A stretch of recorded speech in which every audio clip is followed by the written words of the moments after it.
In this problem, we've been asked for the composite functions g of f of x and then f of g of x. So the first one,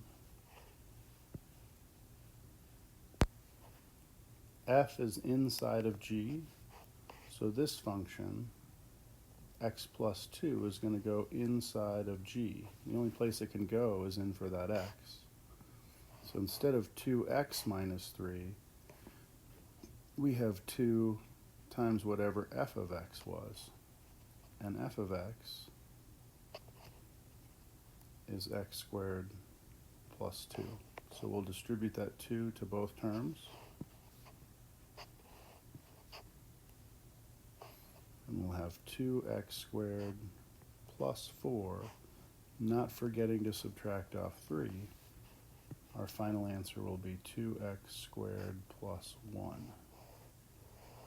That's for f inside of g. Now we'll look at g inside of f. In this case, g is going inside of f, and f is what's written here. So instead of this x squared, I'm going to have g of x all squared plus 2. Well, that means to really square g of x, because it's a binomial, we really have 2x minus 3 times itself, 2x minus 3. Well, this is 4x squared minus 6x minus another 6x plus 9. When I combine all these like terms, we have 4x squared